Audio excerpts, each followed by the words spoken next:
No one wants to do this thing, Richard. Yeah, I Richard, know. you Nobody can't wants to do escape this me. thing. No one wants to do this thing. No one wants to be absolutely true. No one. And I've got to the point that it's no longer acceptable for me to do that. You know, I'm here to support people's direct transformation. No matter what takes place, we must do this thing. We must do it, and we can't refuse not to do it. And in a body that's realizing itself, and in a body that's realized, it's extremely painful to meet people that are speaking of truth and doing, but are not willing to go the whole way through. It's extremely painful in this body. Partly why I won't do anything this morning, because I feel the refusal within the field to be true. I feel it, and it's breaking my heart. Now, I'm fine with my heart being broken. It's constantly being broken. Every time I tour the world, my heart gets broken. I can't tell you how many times, how many times I've wept, how many times I've laughed, but how many times I've wept again. Because people just playing spirituality. They're not being this, because they still think that what's happening over there has nothing to do with what's here. It's everything to do with what's here. And I feel that in my body. And this morning, the pain in my body is excruciating. And so I'm holding it, and I've been speaking to many people this morning, and I've been firing many people this morning. Many, Really? So nobody wants to do it. Now let's just go into that a little deeper, because, it's rather general, right? Well, it's not where I'm... nobody wants to do what? No, but that's... We're doing it. We're doing it. It's being done through us. No, that is not true. If we were to be true about this, I'd like you to look at your life. Not that I know your life, but let's just do it. I'll look at my life. Speak to me from your life. Speak to me from your life, your life, your life. Don't speak to me like there's some spiritual thing happening out there, and it's not actually in here. I'm not interested in that. I'm interested in it here. Not interested in any of the excuses anymore. What I'm interested in is the reality, the love of that reality. Then there's no excuses. And when I mean no excuses, suddenly we don't have to have an excuse to be this invitation of the more. And then everything gets relaxed. Then everything opens up. Then transformation starts to take place. Then you begin to experience true meeting in one's own heart, and the meeting through all the pain and all the breakages that take place. You start to meet the love that is now coming out of that breaking. It can be sweet, sweet breaking, if only you'd allow the breaking. You've got to allow the breaking. Otherwise, that part of you don't want to break, you're still holding on. So we can speak about what we believe is true and evolving humanity. But if you're doing this with your life, and you're speaking it, that's extremely powerful. That's part of I'm going to use the word problem, but not problem. This is one of the paradox. That's part of the problem of the disorientation that happens when people are holding on to parts of their lives, but endeavoring to walk with more truth. It just doesn't work. We just make a plastic resonance once again, I'm in New Zealand. Yeah. So that's quite a change for me. I'm in New Zealand without knowing where I'm going next. I'm in New Zealand. Where have you come from? I've come from Australia. I've come from... Okay, now who's involved with where you've come from? Where do you live? I'll interview you. Where do you live? Where do you live, Richard? As a home like Chicago, right? I don't live in Chicago. Where do you live? I don't live in Chicago. Where do you live? I live in my heart. Okay, to me these are all excuses. I'm not interested in the excuses. That's just the dodging the whole thing. I'm not interested in that. What I'm interested in is directly acknowledging where we are on every sphere of life. So you can say you live in your heart, but then that's got to include where you've just come from, where you are in Chicago, who's around in Chicago. There can be nothing separate from the living of your heart. I live in my heart, and what's taking place on every plane. What's taking place on that plane of Chicago? Don't I have to separate myself from New Zealand to try to imagine what's happening in Chicago? No, not if you're being beingness. Beingness is that everything is taking place in. There's no separation. You can be here and then you can be true to Chicago. Because if you be true here, but you're not being true to Chicago, you're not being here. That's just an excuse that says never not here. Oh yes, that's a big excuse. You're never not here. That's the truth. Because never not here is when you don't include all those fragments of yourself. So what does including mean? Because I have an attention, and I can pay attention to something. I can be kissing Rena, and I can be paying attention to the feel of her lips. Yeah. And are you saying that I'm connected with my ex-wife or something in some like way, that in there? I'm saying in some way. I should be thinking like, I wonder if these lips are like my wife's lips, or... No. What I'm saying is, one has to be true on every plane, on every level, for one to be one wholeness, one being of wholeness. One must not refuse to allow every level in, and literally do its work, whatever its work is. Whatever that means, whatever we discover. But we must be true to every level, no matter how much our self shakes at that. We can't say, I live in my heart, but refuse to experience the shaking in the self if I'm living in my heart. But on some level, I'm not being true to a particular level yet. There's not integration that's happening. So to be true and really present here and now, it is inclusive of every level, invites every level to be this, no matter how much those levels move. You might find someone might leave you. You might find you lose a job. You might find that you have to get up and go. Yeah, but I mean leave you. Mm-hmm. Mm-hmm. They're not leaving me. No, that's still another excuse. I mean, what is that? What does it mean? Somebody might leave me. Somebody might go get free. No, yeah, but no. I mean, just say it in a different way. Yes, and then let's put that into perspective then. What that means in perspective is this, that although we are beings, we tend to split the many planes of our reality, and we split it in it. And there's a correct, if you like, alignment. There's a correct. I'm going to use the word fragmentation. A correct fragmentation of being. As long as being sees all its fragments, then it can bring them away from fragmentation by being true to each level. So no one, of course, in the deep can leave you, because there's nothing really going on in that place. But on those other levels, there's plenty going on. And so we can be, as it were, consciousness, be what we are endeavoring to connect with in an innermost place, but that must include every level. We mustn't keep any level separate. There must be no secrets on any levels. They all have to open up. So on some level, say for instance on this human level, but we're opening up to a deeper spheres, on some level there's still the lack of integration on those lower levels. So on some level we're knowing a sense of freedom, but on that level we're still doing separation. So on some level no one can leave me because I'm open because of this, but on this level we're not letting that person free through how we function and what we do, So on some level we're knowing truth, but on this level we're worrying what will happen if I get ultimately true on every level, whether that person will go, whether they'll take my house with them, what will I do, and so we're splitting ourselves. That's what we're doing. So to be this living of heart, it must function on every level, no matter what the cost to self. That's how it works, no matter what the cost to self. Yeah. That's when we're really being what we are, and the willingness to allow levels of self that are no longer serving us to burn. Not to burn in others, although that could occur, but to burn in thee. They must burn. And you must allow them to burn. I'm staying with this man. They must burn. If they don't burn, there's no real integration that's taking place. There's still attachment. Well, burn means they turn to ash, right? And ash is gone, right? Or it doesn't appear anymore. It's not in the appearance. So much in my life is ash. Yeah. So whether it burned, whether it was hot, whether it wasn't, but it's not any longer a object. It is not there anymore.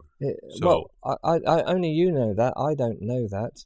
And only if those people involved in your life can also say that to you. Burn? What do you mean burn? What do you mean burn? Well, you're burnt, you're ashes. Ashes? I'm not ashes. There's still things to be resolved here. That's ongoing. Well, people can be attached to you for a long time. But that's not the point. I mean, you might have a lawsuit against you. You might have the state trying to collect back taxes. But still, nonetheless, even from your estate after you're dead. Nonetheless, you have to open up to every level and let it do whatever it does to discover true freedom. I don't know what that would look like. That's right. I would say that I was doing it. I would say that I was doing it more than ever before, right? What that would look like in another way, I don't know what you're referring to. I'm not referring to everything. I'm just referring to, you see, my relationship is in the deep, and then how it arrives in a field, right? In this field of expression. And so then my experiences of life are on a subtle level, not on this causal level. They're on a subtle level. Then I watch how that plays out in cause and finally into form. And I speak to the subtle level, that it's beyond both the cause and the form. But my endeavor is to bring that truly is in the deep into the causal and into its form. That's to me what real living truth is, and their willingness to feel. I've never had that distinction, really. I've never had that distinction where there's a subtle level, a causal level, and a material level. Well, it's absolutely true. Otherwise, the universe wouldn't work. What would be the point of having if everything was completely and utterly the same? What a boring universe it would be. I mean, God would be like a robot on every single level. There would be no need for that. God is an adventurer. God on every level is different on every level, but at the core of every level in its difference is the one and only God.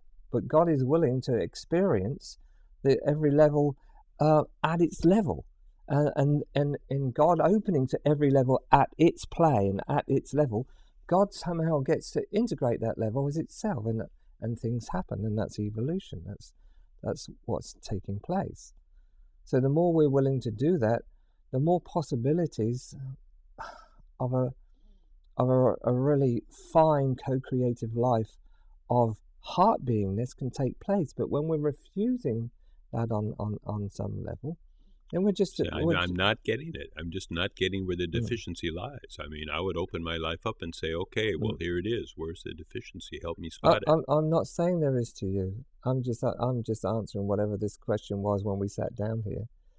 There's a disappointment. There's a disappointment and a pain. That's an experience that you shared with us.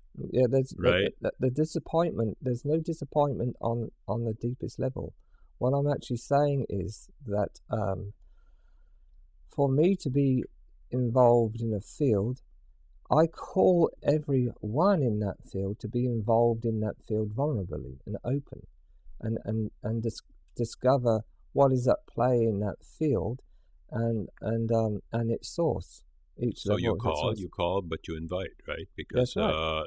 We all call, but nobody follows our call, right? So we invite, or we seduce, or we don't. We play the game of ego in a game that is not really a cosmic play, although is part of a cosmic play against again, it's just a paradox.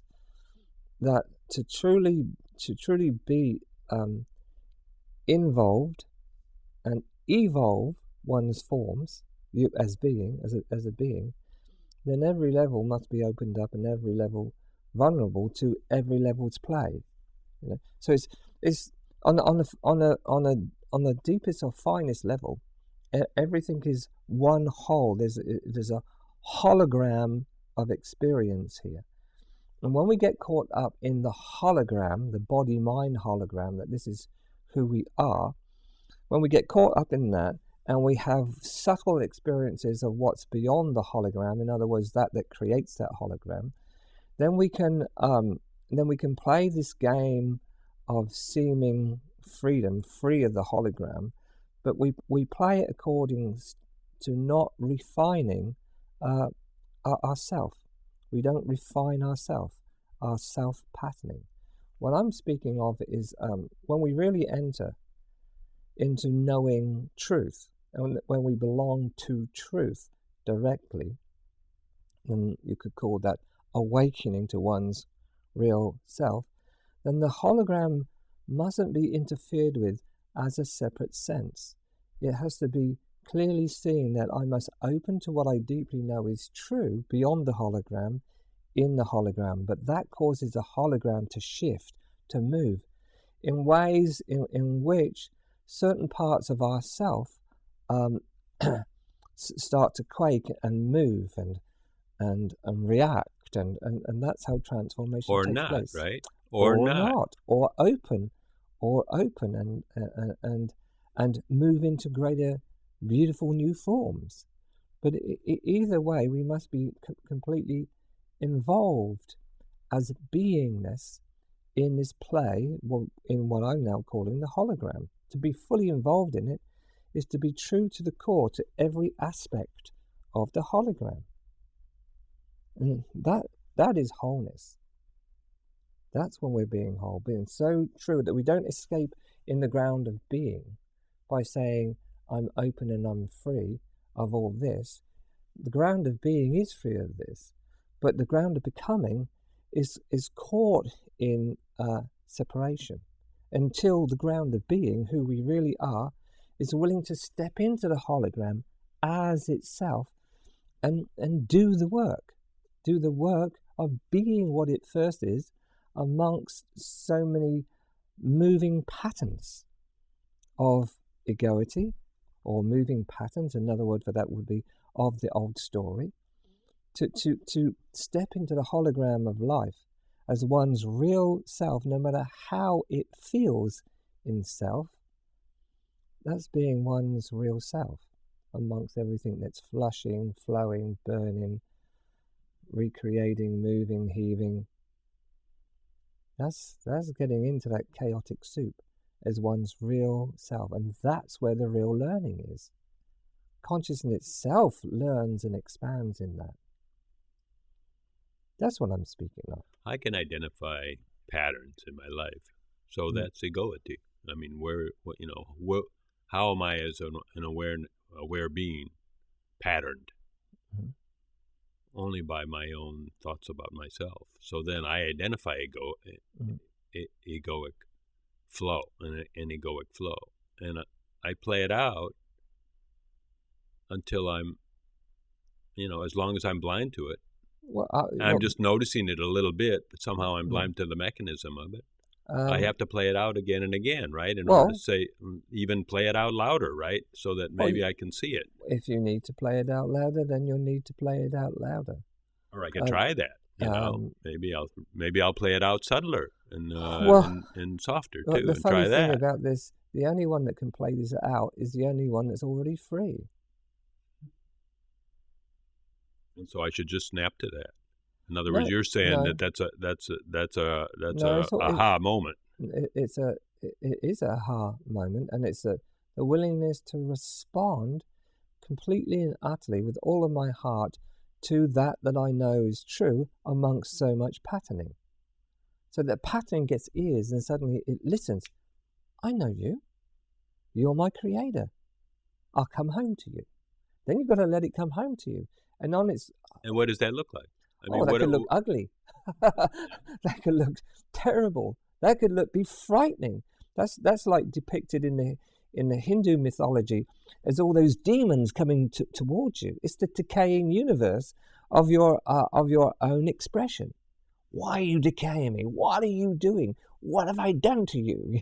And it's being decayed. It's heading towards you. You've been to India and you've seen all those demons and that on their temples, and there's Brahma or Krishna standing there, Krishna at the forefront, as it were, consciousness, having to shine through the return of the dissolving cosmos. You've got to let that in. That can turn up as your ex-partner. That can turn up as a partner you're with now. That can turn up as so many different things. But the willingness to let it turn up, and the willingness to be rooted in what you deeply are, and learn to root yourself in what you deeply are, give yourself to what you deeply are amongst the dissolving chaos of the universe, actually creates a new universal self. I mean, that to me is exciting. I can feel it in the room now. Is that a new pattern? It's the self creating new patterns of universal potential. That's what an expression is. An expression is a pattern. So tomorrow that new pattern is going to also be dissolved, right? When it's played out everything that it needs to play out, which could be millions of years, the whole point though is to create a self which one's true beingness can function in as one's real self. So the whole point of creating new self, this is what we're engaging at the moment, is that clearly if we're being what we first are, then there will be no end to that new self that's developed. It'll begin to match your self that does not ever change. Now that's an exciting adventure. But for that to happen because this is what's happening at the Big Bang. In the Big Bang, which is in the self, it's not anywhere else, and it's not outside the self, it's in the real self. In the Big Bang, she is ever dancing the new form of life. She is the new self-expression, and she's constantly burning in her dance and full of life, energy and vibrance, but constantly in total transformation, constantly, ever new. The further away you get from that all slows down into what we now know is or term as space and time. What I'm speaking of here is that when one gets so deeply rooted in what one truly is in the deep, as the self, whatever that means to you, the self like Rena used to speak of, or whoever. When you start to root yourself in that by being true to that, relating from that to this life, in this case, this human life, then what begins to happen is the old self structures begin to burn and dissolve amongst their chaotic activity. But what's really going on is you as the real self are beginning to embodiment as that self that will never pass away. My objection is why do I have to wait and to be embodied by the real self or into the real self? I mean, let me just do it right now. I'm right now for 1 week living in a triangle. I'm living in a Steve, Rena, Richard triangle. Yeah. And this triangle, I don't know. We could take the testimony of the others, but for me, this triangle is immensely renewing and immensely burning. Immensely burning. And I don't come with a distinction that I'm missing the boat or that I'm somehow not being true to my authentic self or not allowing that's not what I'm saying. Destruction, creation to take place, because I think it's taking place daily. And, that's what I'm saying. It is taking place daily, but what I'm also saying is this triangle will include so many other triangles that aren't in this room. Well, what the fuck do I want them for? You know, this triangle is fullness. It's total fullness by itself. I don't need to butt in another triangle and say, hey, you guys, listen to my other triangles. No, what I'm saying is, you're not quite getting what I'm saying. I'm saying you invented this triangle, whatever this triangle means for you. But this triangle will be entering all other triangles still within yourself. And all the other triangles will be awakening to this triangle. So I totally agree, I totally agree, and I'm quite sure that it's happening. 100%, 99%. That's all that I'm saying. And so, as you let that happen, you are then beginning to know yourself, and you'll actually experience levels of other triangles that aren't in this room that are actually under fire, that are actually in transformation, and they might even want to speak to you. They'll be speaking to you in here anyway, but they may want to speak to you in their embodied form too. That's what I'm saying, not making any separation between the experience of this now includes all other nows. They're all this now. Other triangles are also here. And if we can experience this triangle, but it includes the other triangles and the transformation of those self patterns. It doesn't disclude them. It's not all happening just in this triangle in this room. This is depicted in the flower of life, for instance. And what's the other? The yantra, full of triangles. It's a multidimensional, holographic experience we're in. And this experience of this triangle is actually, in many, many ways, mirrors of many other triangles. So you've got this triangle here, but in your life there'll be mirrors of that. Well, I have no objection to that notion whatsoever. That's what I'm talking about. I have no objection. I mean, here's a television. We can bring a few triangles in. No problem. We can do it. And I'm sure that exactly what you said is a fact, that everyone is in the now and everyone is being transformed along with me. That word really grates me. No, everyone's not being in the now. That is untrue. The now is the now. Not everyone is in the now. The now is the now. Everyone thinks there's oneness. There's not oneness. There's only one. Oneness is only one. One is being one with the many in this now. Then that's oneness now. Otherwise it's not. The complete acceptance of every triangle as it is, no matter how myself heaves and how it rocks and rolls and what it does, the inclusion of all those levels is living oneness. That's what it is. And there's lots of fires that begin to happen. And the self goes, let's go put that one out, and the self then goes, yeah, but let's go and light that one. I didn't want that one anyway. And it does all these kind of things.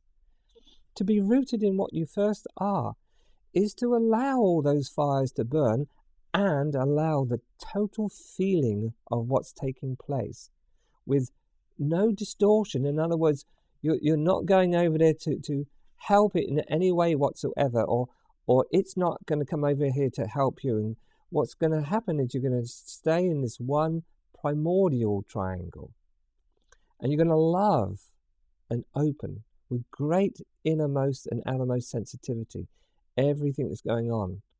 For once, we're going to learn to really realize that we are one living beingness, and we're going to heal every triangle by being true here and now to every triangle, and not separate this triangle from any other triangle that we ever experienced. That to me is a profound thing. Then we can embrace each other. Then we can embrace the profound within each other. Then we can really love, because we're not feeling the holding patterns that this triangle mustn't change, but this triangle can get on fire. Get on fire. No.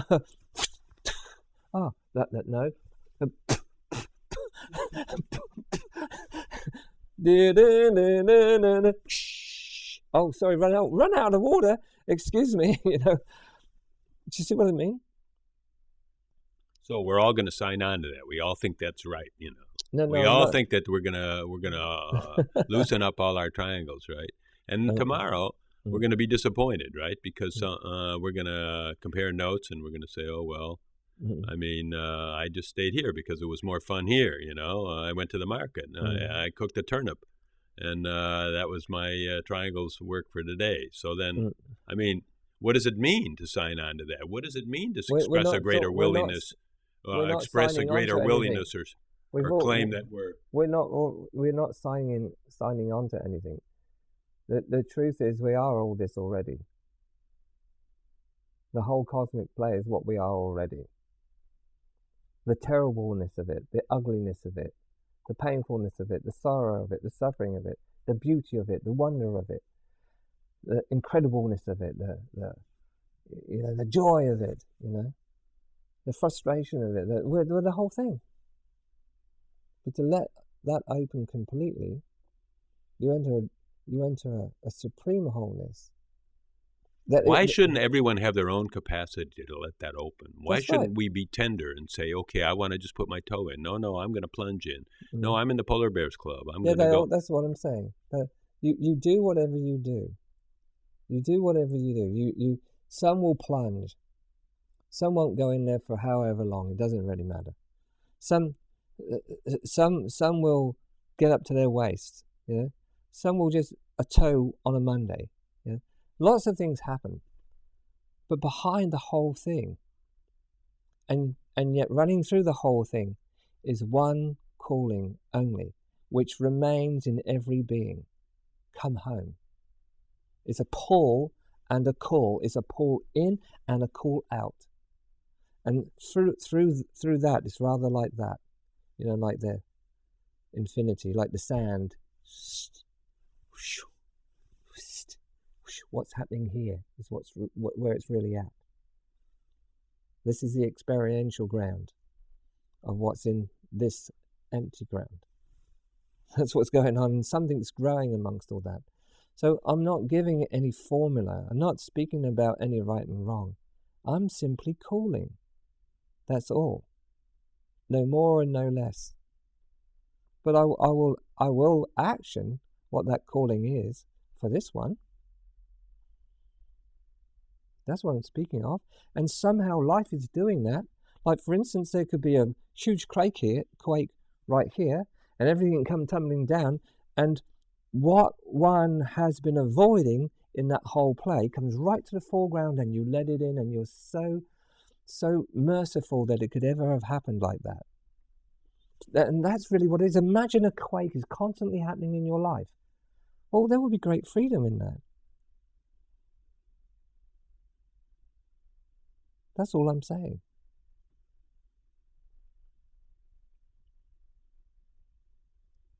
Death is very much like that. The end of needing time to recognize who you are. The end of needing time to play that out, those other games. The end of that time. That's what death's about. And death is about, when that ends, suddenly you realize as consciousness, every level is evolved to, where every level has integrated to. That's what you'll look at when you die. You'll see exactly where you've been playing. The opportunity, though, is to be the living of that now. That's all I'm saying. No more and no less. And when we begin to really speak like this, and when we begin to really share like this, a dynamic happens that is inspiring. And suddenly the levels of our shadows, as it were, are no longer held back. They're allowed to open, and that's how they get transformed. So yes, there is, everyone's playing at different levels. Yeah, and they can all dip their toes in or just go head deep. But at some point or other, that happens, and then you get to see exactly where you are. You don't really need that to happen. In the love of God, that hasn't happened for me. I wouldn't say that happened. Yeah. But I would say that I'm totally satisfied with what's happening in my life, and whether I have my toe in or my waist in or I'm underwater, it's more than it ever was before. So that's the only way I can measure it. I have no benchmark. I can't have a benchmark from your life. I have to have my own wake. I have my own wake to look at. I understand that, but actually everyone's life is a benchmark, because there's only one seeing what's actually taking place. So I don't mean a benchmark of comparison, but like I said yesterday, like you could look at just one tiny square of grass, and your whole life is at play in that. It's just a miniature hologram that you can see the entire universe actually in it. If you look with all your beingness and all your heart, you'll be able to see that. And in a very similar way, we can look at others without any judgment. This is why, don't judge. Without any judgment, you can look at another and you can see your whole life playing. And then it's a question of whether you will be true to the revelation of looking at another to one's own real self without the projection on the other. It does mean, though, that you're in the self, you'll have to respond in this human self from a place of no self, which will radically change the self-experiences. For now, it seems to me that in my experience, I have to express what I see in order to make it real in my life. And if I don't express it, I get a feeling, but then that feeling's gone. I don't know where it came from. I don't know where it went to. May I ask what you mean by feeling? What do you mean by feeling? I get a feeling. A sensation, a feeling, a mood. Okay, yeah. I think they're attached, but, I don't really see the strings, the drawstring where they are. But do you think one can experience where they come from? Isn't that... Yeah, I definitely can. Yeah, I believe you can. Yeah, definitely. Yeah. I believe they're verbal. Mm-hmm. Mm-hmm. Verbal or pre-verbal or however you want to say it. It's not always something I say consciously, but definitely a verbal exploration can reveal it and can actually diffuse it and actually can vaporize it and make it into an ash. Mm-hmm. Yeah. That's exactly what I'm saying. Yeah. I'm saying the direct beingness of one's real self amongst this human self. Rooting in the depth of what the heart is, and being the transformer of that self directly as one's real self that's beyond all this. But in that self, one can be this. After all, in the deep one is God, whatever that means. So then one can change the holographic experience of one's life and indeed this earth and the universe. Because that's our potential. You have to go farther than the metaphor of the hologram. Because the hologram, I mean, what is it? It's an apparition. It's an appearance. But somewhere there's a projector there that's projecting. That's where I'm heading, though. You've heard me speak about that. That's beyond all this, right? That to me, I call that truth. And truth has a being or beingness. That's what it is. And then it's just a question whether truth through beingness becomes what truth is. Through an individual. So we're definitely in a holographic experience. I just brought up the word holographic. I very rarely used it, but here it is. It kind of gives you an idea of how it's all working, and somehow. Well, a hologram is really a metaphor that's normally used to being a virtual reality because something's there, but it's not there. Yeah, well, like your body. Her body, our body, and this room being solid, when everything is simply held together by the way of our being. The way of our being holds everything together.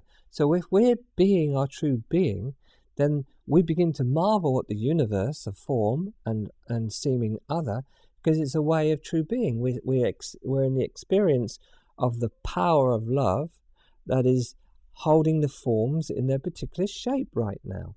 Some of us can see that in a way that's it's more deeply rooted than others. I mean, some of us definitely see that what is that force that's holding the way of our being together, and some of us see it wherever we see it from, right? So then how could anyone be deficient? But nobody's deficient. That's not the point. The whole point is, amongst this multidimensional experience that is taking place, in other words, there's many different experiences within every individual and many different levels of evolution that's happening in every being. I could bring the word soul in here. I don't often do that, but I could bring the word soul in and say one soul is calling for particular experiences to open up that has no experience, one's true beingness. So everyone's at different levels, but contained within all those levels, and those levels are encapsulated in one calling: evolve, know thyself, evolve, come home, and yet create, evolve. That's what's taking place, and through all that, life is woven together in the experiences that we experience. So within the holographic experience, that's beyond the holograph, the real one, can awaken in an individual and call itself in others to reform from a deeper connection who we are. It can invite others to bring greater gifts in. See that this paradigm is over. We have learned so much as consciousness through this past paradigm of life experience. What have we learned from that as consciousness? Are we learning that we actually create our own realities? So is war a great reality? Is selfishness a great reality? Are all those great realities? We know they're also a play of life, yes, on one level, but have we learnt that we can have greater wholes now? Individually and collectively? Isn't that what we're called to? That's what I'm speaking of. So therefore, like for instance in this room or any room, we all are holding together a field, and that field can vibrate at a higher frequency of cosmic proportions. That is the light of one's real self, the one real self. So we're all having to embrace at the end of these times, I'm going to use the word, fields that are have a great deal of disjointedness in them, in that what's coming up into the field now is what was hidden. Not only what was hidden in terms of who we are on let's call it the mystical levels, but what was subconsciously holding those mystical levels of our being and of our union from our direct experience. And what that subconscious was what consciousness, each one of us as consciousness, created. Isn't that the ground where we need to work, on the subconscious level? And we're not going to work on the mystery level, because a mystery is just, it's a mystery. And so then we're going to experience it when we allow ourselves to experience it. So the subconscious level seems like the playground of what we're talking about. Look, what I'm pointing towards here is that God is all there is. And so therefore, God is here with no subconscious. God is here radiantly with no subconscious. In other words, completely what God is here already. Never not here. Already. But so many people are saying he doesn't know it. But that's what we're saying. He doesn't know it. It doesn't know it. It doesn't know it. It doesn't know it. It's beginning to know it. It's beginning to know it. It's beginning. It's really knowing it. It's really knowing it. It's realized it. It's realized it. It's not living it though. It's realized it. It's realizing living it. It's realized living of it. And that's, if you want to use the word, which is useless, but it points somewhere. That's the gradient in which one begins to unfold. We have no need to go into the subconscious. We have no need to.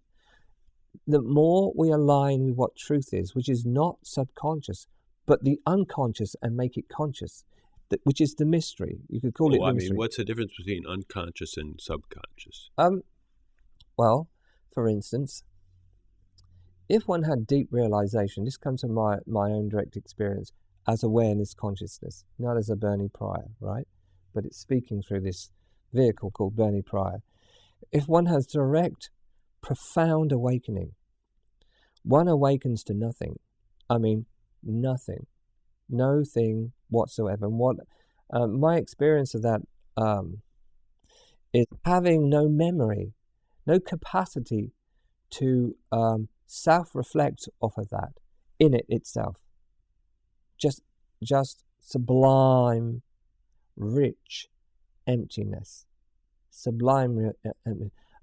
One occasion when I was in India, where I sat under a tree, something like 6 o'clock in the morning, and then I became aware of form on many different levels. 6 o'clock in the evening, and apparently people have been coming up, sitting next to me, and prodding me, and my then partner kept coming up to see whether I was, but I was wherever that was, in an unspeakable place. That's still uncovering in me right now.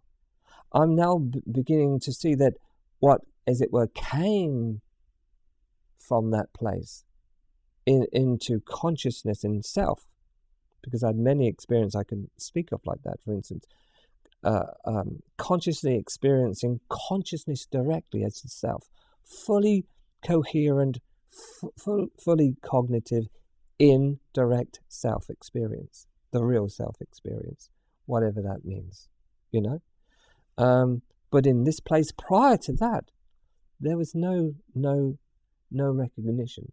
But now there is.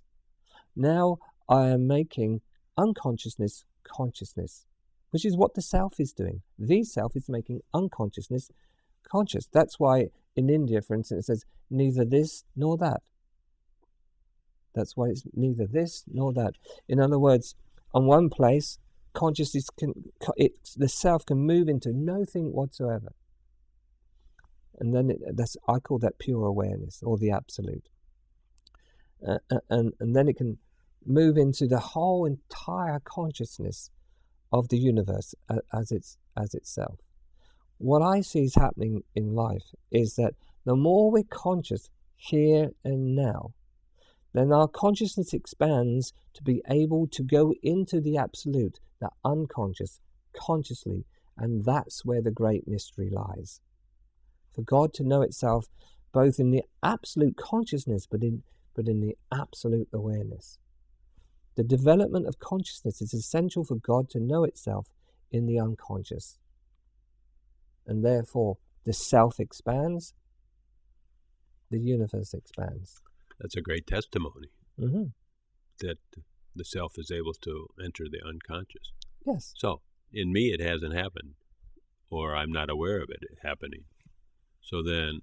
But you're hearing the calling, right? Well, I'm here. Yeah, that's what I'm saying. So then, what is it for me? I mean, I'm not doing it. I'm noticing more and more. I call it unconscious, or I call it subconscious, because it's below what I notice. And so I don't have to make a separate place out of an unconscious and a subconscious. Or I don't know if it is or not. May I speak on that before I lose it? Yeah, go ahead. May I do that? But you do. You do. You are that true discernment between the false and the real. You are now able, at your stage of conscious development, I'm suggesting to you, or you've got to that stage, where you are able to discern between the false and the real. You have now more openness to the real, a higher reality. Therefore, coming along with the opening to a higher reality, however that is for you, however you vision or know that, then through that greater awareness, because that's what it is, you have a greater consciousness to discern self. So now you're at a point as conscious awareness where you can discern with greater immediacy, and therefore form greater forms of that immediacy. Pure consciousness can come more immediate into your forms, because you're immediately knowing what that is. But you must include discernment as that. You must discern. Whether I am doing what you say or not, discerning the self and the unconscious, I don't know. But I do know that I'm undoing a lot of falseness at a pretty rapid rate, which is satisfying, and which I don't feel to apologize about and say it's not fast enough. No. I mean, I don't feel to say it should be faster. I mean, I should just savor it at what it is. But I don't know where you get to me, you're getting the idea that I'm saying that you should apologize. Or should I hurry up? I should hurry up, or I should have an intention to do it more completely or more wholly. What a realizer does is keep calling you. You see, the flowers are calling you. The particles of light are calling you. Well, I'm hearing the call. I'm hearing the call, and a lot of false things are undoing. So then it's going pretty to speak. Damn fast. That call would speak through maybe an ex-partner, maybe the grocer, maybe a cup of coffee, maybe through a tripping over a stone, maybe through getting the wrong bus. That call answers you. This is a multidimensional holographic reality that is being created by one, and yet many are being that one. So then what enters the hologram are direct mirrors of how one is doing. But I mean, how can I make anything out of it? I mean, I left my phone yesterday, or I did this, or I left a tripod on the ship when I was doing filming. And of course, I let it go. I mean, and then I let go of my attachment to it. Great. But what else? I mean, that was just great. fine, and some of my pieces fall off, right? That's great. And then some of them gather up. But there's a thing in this I'd like to share with you, because this is all wonderful, but there's a thing in this, that when one really begins to awaken, you become raw. And it's a delicate operation, in that when you become raw and there's not enough integration of what you are as an awakening conscious awareness, then one may use who this one is, may use forms of life to, as it were, protect that rawness. Do you see what I mean? We go through stages of this. Often, maybe in times gone past, maybe people still do this. Often when one opens to that rawness, maybe one of the things one may do is go and sit in a space somewhere. Go and sit in a temple, whether it's a back garden, whether it's a cave, or whether it's a shopping mall, and just allow whatever that process is to happen. Or one might move with that process in that you're being raw and vulnerable, but you're still getting on with life as it is, and you're endeavoring to learn through the life you're getting on with and the vulnerability that reveals more. You're learning to bring whatever is behind all this rawness into one's life. Do you see what I mean? So I'm enjoying the vulnerableness. Mm-hmm. I'm enjoying when I trip over a stone, actually, and I'm aware of it, and I'm holding on, so that I don't really trip and fall head over heels. I'm actually valuing this unit here and saying I'm going to take care of them. And but yet I don't experience it as rawness. I feel it. I experience it as openness. So are we speaking as Richard, or are we speaking as some? What are we speaking as? Some other? Well, I only know this guy. Okay, but don't you know yourself as yet as awareness? That you're speaking as awareness and not as this guy? Who are you speaking on? Are you speaking as this guy, this guy, this guy, this woman, this man? Who are you speaking on? Are you speaking I as... don't choose to make a distinction there, really. Because this guy has always been aware, so why would this guy be separate from awareness? I'm suggesting to you that's one of the highest stages that one begins to reach. A distinction between pure awareness and the forms which exist inside of that pure awareness, like self. I don't think they're ever separate. In my experience, they've never been separate. No, but you see, that's why you're not hearing what I'm saying, and that's because of one stage of development. According to one stage of development, you may not hear the high or the deep that is actually speaking. I am not separating. I am actually clear about this, that one can realize profound awareness and therefore have profounder consciousness, and contained within that profound awareness and that profound consciousness, it actually has a human self. In this instance, we're speaking about humanity, because it has so much more. And it also has within that human self, it has a person that self functions through. So eventually what happens, awareness has and is developing a cosmos with its pulse of consciousness that it threw out of its great ocean. And so, therefore, real development is when awareness is being distinguished between someone having awareness and actually awareness having a someone. So I'm saying awareness has let me finish to get this through. Bernie, I've heard those distinctions. Well, no, only a million times. Only, please, a million times. And I can only say that, 999,999, they never served me. Well, that's good. I'm not saying that. And so, how about it, And so then what serves me is something else, in my case, right? I'm not disputing that. My question to you was, who was answering the question? Only me. There's only one. Yeah, that is all there is here. And however you want to take it, that's true. That's the guy that's answering it, right? He's got awareness, he's got a body, he's got a mouth. Yes, but he's also got emotions. He's also got discernment. He's got discernment, he's got disturbance. I can see what you're saying, I can see what you're saying, that I can go into unconscious because right. things that I've never been aware of are happening. But how am I going in there? I'm just humbly standing in an empty slate at what I call the knowing field, and something is delivered to me, whatever that could be. Well, that may be where your stage of development is, right? Of course it is. Of course it is. I'm hearing that, but I'm speaking about that, but I'm speaking about so much more. I'm speaking about the evolution of consciousness and the evolution of humanity.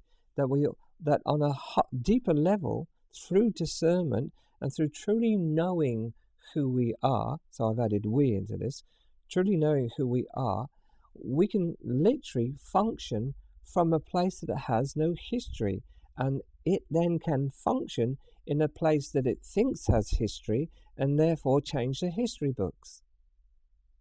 Yeah, now I'm not getting that distinction, because you're saying I can function from a place that has no history, and you're saying, and we start out this conversation saying that any triangle reflects through all the triangles in your whole wake, your wake of experiences. That's right. So then, isn't the wake of your experiences your history?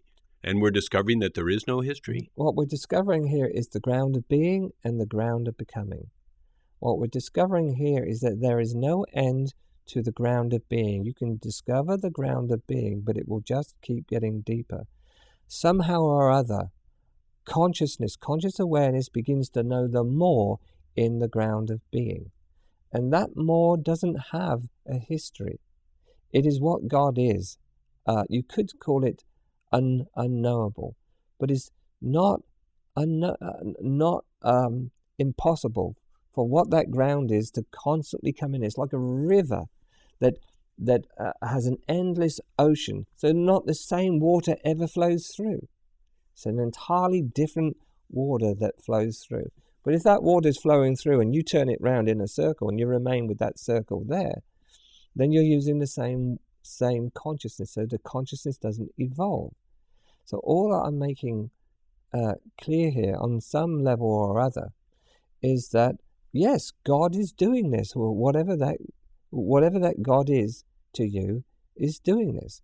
And at some point or other, through many stages, discernment begins to happen between forms that have history that you've now outgrown and new possibilities that are formless, that will be formed through you as conscious awareness responding to that frequency and giving it form.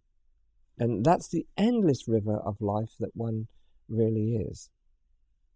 That's what I'm speaking of. And that's the greatest possibilities that can happen in this life. But this river, because it doesn't loop around, only the ego's loopy, this river, because it doesn't loop around, is a direct river of truth with no beginning, no end. I say I'm fully immersed in that. I say I'm totally and fully immersed in that awareness. And I will share with you that I started this conversation speaking of the Rena, Steve, Richard triangle. Mm-hmm. And in that triangle, we've said among mm-hmm. ourselves, who are we and what are we doing? What are we doing here? What's our role here? Mm-hmm. And we've realized that role is no longer applicable. Mm-hmm. That role is an old role, and that role doesn't appear here. And that actually we're in a creative moment, and we're creating ourselves right now. Mm-hmm. And if we don't like that role, we can create it another way, because mm-hmm. there's nothing coming from anywhere else. There's no past here. Mm-hmm. And we've realized that all three of us have disconnected ourselves from our wake. Mm-hmm. And then much will happen from that. Yeah. Much will happen from that. Much. It's a total potential. It's a field of potential. It's much will happen. That is, as brave as we are, it can move that far. Mm. Yeah, that's exactly what I'm talking about. Much will happen, but in that wake, that will cause a quake in your historical self, and that historical self will come up to meet that wake and say, "Who's awakened me?" Of course, it will, and we can care for that historical self, for those that claim they're still in it and a part of our wake.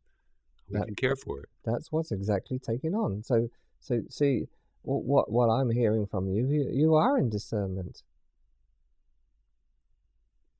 I am in discernment. I don't like to set it up as a straw man or some kind of a goal, right, or an intention. But I just like to find it as a discovery and say, well, there it is. Yeah, and also there's the self, the what we're going to call the lower self, that thinks that someone's doing anything else but that. Do you see what I mean? I'm saying the very nature of one's being is discernment. It knows its creation. It's like Jesus saying, know thyself. And also Jesus saying, love another as your own self. So humanity is discernment. No, humanity is not discernment. Well, that's the power of it. That's the power of it. That animates humanity can discern if it's available to that power of discernment. If it's not, then if it makes itself available, you say. Yes, makes itself available to what it first is in the deep. Because it doesn't have to. We can go blind. Consciousness can go blind. It can go deaf and dumb. Check out the world. It can go blind, deaf and dumb. Seems we have a little Jesus moments, you and I, when we come into this room, because because Jesus said very similar things. You have to have the eyes to see, the ears to hear, right, and even the mouth to speak it. Certainly, the heart to know it and be it. The heart to feel it. Mm-hmm. Thank you, Ernie, for pointing these things out. I'm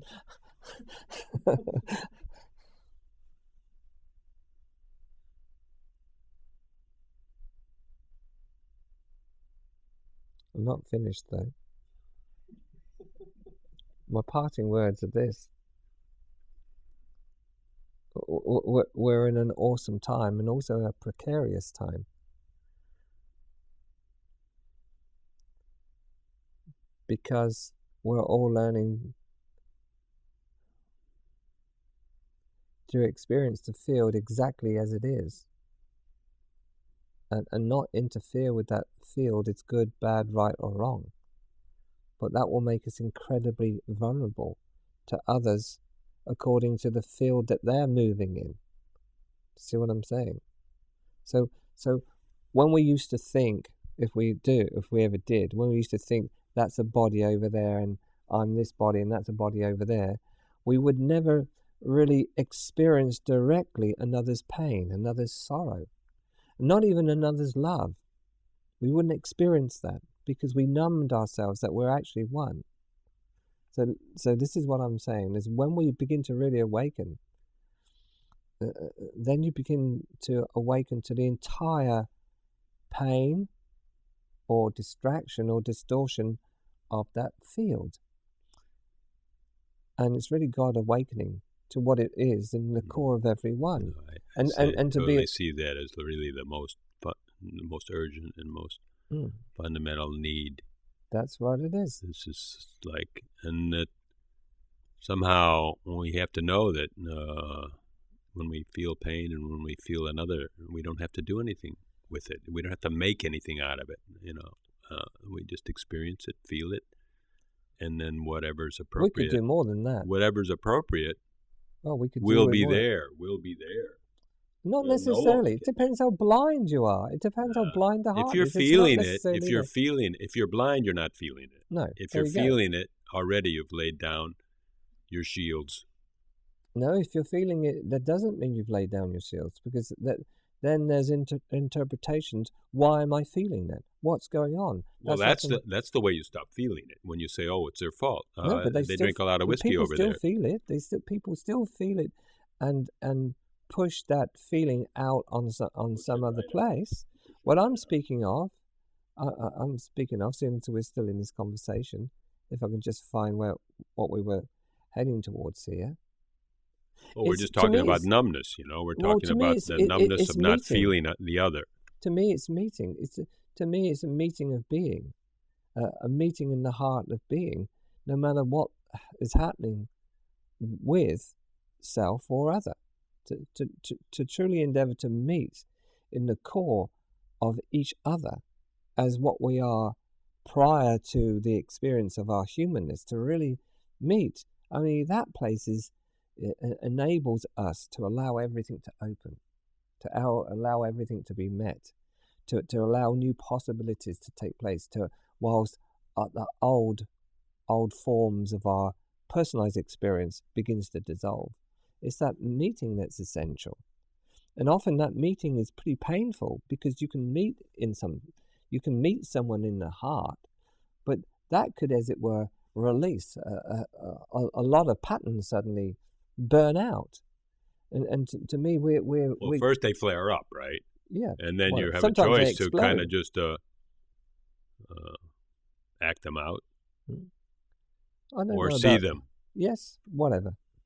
Yeah, whether it's acting out, or whether it's a complete and utter true seeing of what's taking place and being true to that, you're only going to know that in the moment. Which are you going to be? Are you going to be the actor, or are you going to be the true seer? Yeah. Oh, I see. So then community is so important. Community, family, and the world community. Because if we're meeting, we need an apparent other, right? To me, community is not the first thing. No, community is the last thing. The real thing, the first thing, is communion, then community. Communion is the recognition where there is no other. Without that communion, community never works. Commune first, meet, then community can take place. To me, God's always first. Then everything can take place. But that'll be a hell of a fire that dissolves anything between one's real God and the apparent seeing of another. That's the fire that's actually taking place right now on this planet.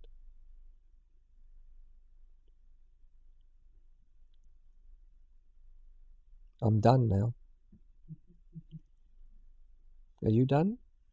I'm done now. Okay, we're done. Well done. We're well done.